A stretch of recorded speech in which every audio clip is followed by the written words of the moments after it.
الحمد لله اللطيف الخبير العالم بالظاهر وما يمكنه الضمير له الخلق والأمر وهو على كل شيء قدير وصلى الله تعالى على خير خلقه محمد بن عبد الله البشير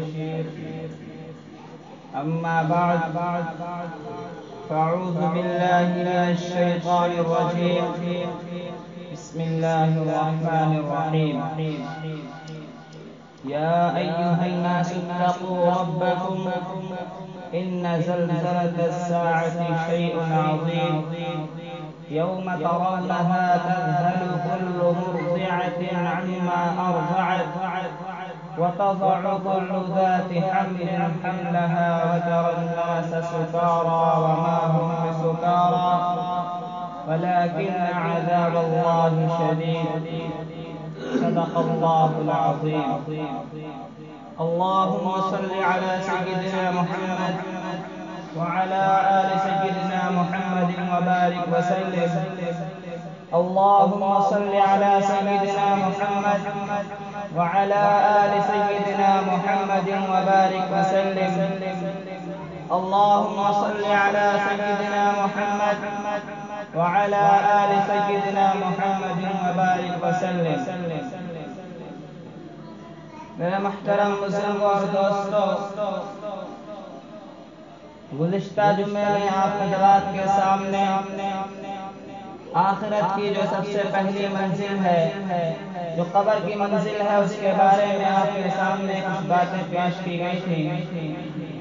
اب قبر کی منزل کے بعد جو آخرت کی دوسری منزل ہے وہ حشر کا میدان ہے، جہاں ابتدائے دنیا سے لے کر انتہائے دنیا تک کے سارے انسان جمع ہوں گے.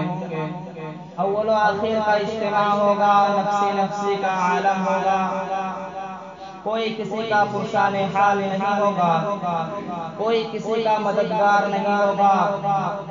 میرے دوستو، حشر کا میدان اس وقت قائم ہوگا جب قیامت آئے گی، اور قیامت اس وقت آئے گی جب حضرت اسرافیل علیہ السلام پہلی مرتبہ سور پھونکیں گے. قیامت کا منظر بڑا ہولناک ہوگا، کائنات عالم درہم برہم ہو جائے گی، پہاڑ روئی کے بالوں کی طرح اڑتے پھریں گے، یہ زمین آسمان چاند سورج ستارے سب ٹوٹ پھوٹ جائیں گے، ہر شے پر فنا طاری ہوگی، ہر چیز فانی ہوگی، ہر چیز ختم ہو جائے گی، صرف اس ذات واحد کے علاوہ، اس مالک الارض والسماوات کے علاوہ کوئی بھی چیز باقی نہیں رہے گی. اللہ رب العزت قرآن پاک کے اندر سورہ حج میں فرماتے ہیں، یا ایھا الناس اتقوا ربکم ان زلزلۃ الساعۃ شیء عظیم، کہ اے لوگو اپنے رب سے ڈرو، بے شک قیامت کا زلزلہ ایک بہت بڑی چیز ہے.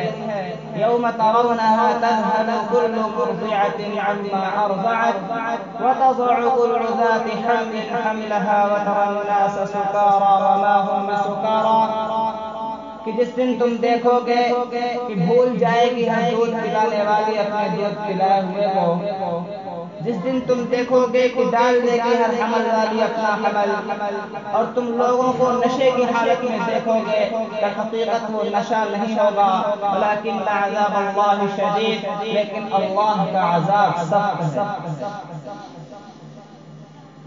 میرے دوستو، اللہ رب العزت قرآن پاک میں اس سے آگے فرماتے ہیں، وَنُفِخَ فِي الصُّورِ فَإِذَا هُمْ مِنَ الْأَجْدَاثِ إِلَىٰ رَبِّهِمْ يَنسِلُونَ.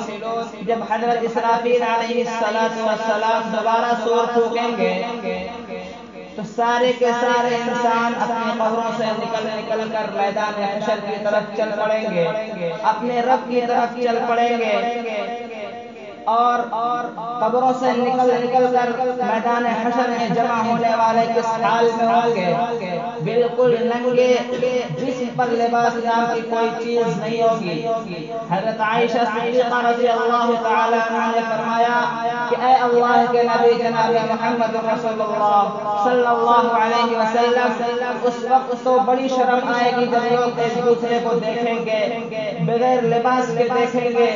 تو اللہ کے نبی نے فرمایا کہ اے عائشہ، الامر اشد من ان ينظر بعضهم الى بعض، کہ وہاں ایک دوسرے کو دیکھنے کی فرصت کہاں ہوگی، معاملہ تو اس سے کہیں زیادہ سخت ہوگا کہ کوئی ایک دوسرے کو دیکھے، بدنظری کرے۔ سورج بالکل نزدیک آ جائے گا، اس کی گرمی سے، اس کی گرماہٹ سے، اس کی تپش سے لوگ پسینے میں شرابور ہوں گے، غرق ہوں گے، ڈوبے ہوئے ہوں گے، سب اپنے اپنے نام اعمال کے اعتبار سے ڈوبے ہوں گے۔ کوئی ٹخنوں تک پسینے میں ڈوبا ہوا ہوگا تو کوئی گھٹنے تک، کوئی کمر تک ڈوبا ہوا ہوگا، کوئی منہ تک پسینے میں غرق ہوگا، ڈوبا ہوا ہوگا۔ میرے دوستوں، میدان حشر میں لائے جانے والے تین طرح کے لوگ ہوں گے۔ ایک وہ ہوں گے جو پیدل لائے جائیں گے، دوسرے وہ جو سواری پر لائے جائیں گے، اور تیسرے وہ ہیں جو منہ کے بل گھسیٹ کر لائے جائیں گے۔ صحابہ کرام نے عرض کیا اے اللہ کے نبی محمد رسول اللہ صلی اللہ علیہ وسلم، کہ لوگ منہ کے بل کیسے چلیں گے؟ حضور اکرم صلی اللہ علیہ وسلم نے فرمایا کہ وہ ذات جو قدموں کے بل چلانے پر قادر ہے، وہ ذات جو پیر کے بل پر چلانے پر قادر ہے، وہ اس بات پر بھی قادر ہے کہ وہ منہ کے بل بھی چلائے۔ میرے دوستو، حشر کا میدان تو اسی لیے قائم ہوگا تاکہ انسانوں کے اعمال کے حساب سے ان کو پورا بدلہ دیا جا سکے۔ کون دنیا میں کتنے نیک عمل کیا، کتنی برائیاں کی، کتنی نیکی کی، کتنے لوگوں کے حقوق کو پامال کیا، کتنے لوگوں کے حقوق کی ادائیگی کی، کتنے مظلوموں کو ستایا، کتنے بیواؤں کا سہارا بنا، کتنے یتیموں کا آسرا بنا۔ اسی کا جزا اور سزا کا دن ہے میدان حشر کا دن۔ میرے دوستو، وہاں نیکی کا پورا بدلہ دیا جائے گا اور برائی کرنے والے کو برائی کا پورا بدلہ دیا جائے گا۔ اس دن کوئی ظلم نہیں ہوگا۔ اللہ رب العزت فرماتے ہیں فَالْيَوْمَ لَا تُظْلَمُ نَفْسٌ شَيْئًا وَلَا تُجْزَوْنَ إِلَّا مَا كُنتُمْ تَعْمَلُونَ، کہ آج کوئی کسی پر ظلم نہیں ہوگا، اور جو تم لوگ دنیا میں کرتے تھے آج اسی کا پورا بدلہ دیا جائے گا۔ اس دن ہر شخص اپنی فکر میں ہوگا، نفسی کا عالم ہوگا، کوئی کسی کا پرسان حال نہیں ہوگا۔ رشتہ دار اور عزیز و اقربا ایک دوسرے سے منہ موڑ لیں گے۔ وہ لوگ جو دنیا کی زندگی میں ایک دوسرے کے ہمدرد اور خواہ ہوتے تھے، منصف و غمخوار و غمگسار ہوا کرتے تھے، وہ لوگ بھی ایک دوسرے سے منہ موڑ لیں گے اور وہ اپنے قریب بھی نہیں آنے دیں گے۔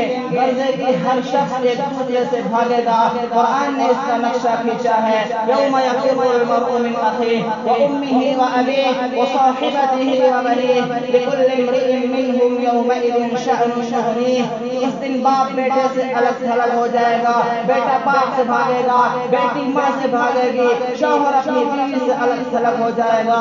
غرضے کہ اس دن ہر شخص کی ایسی حالت ہو جائے گی کہ وہ ایک دوسرے سے بے نیاز ہو جائے گا، الگ ہو جائے گا، دوست دشمن بن جائیں گے، اپنے پرائے ہو جائیں گے، ایک دوسرے سے ایسے بھاگے گا، ایسا لگے گا جیسے کوئی کبھی جان اور پہچان ہی نہ ہو۔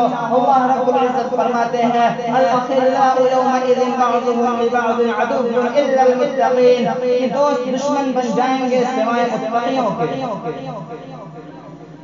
یعنی متقی نیک لوگوں کی، پرہیزگار لوگوں کی، اللہ رب العزت کے مرضیات کے مطابق زندگی گزارنے والوں کی دوستی اس میدان حشر میں بھی قائم ہوگی۔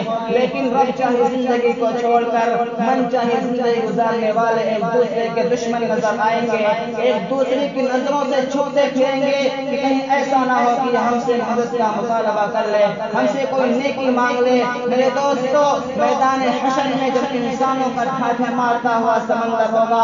اولین دنیا سے لے کر قیامت تک کے آنے والے سارے انسان جمع ہوں گے. ہر شخص کے اپنے رشتے دار ہوں گے, عزیزاء و اقربا ہوں گے, دوست و احباب ہوں گے, ماں باپ بھائی بہن بیٹی سب کے سب ہوں گے. اس دن بھی ہر شخص اپنے آپ کو تنہا اور اکیلا محسوس کرے گا, اپنے آپ کو تنہا اور اکیلا محسوس کرے گا.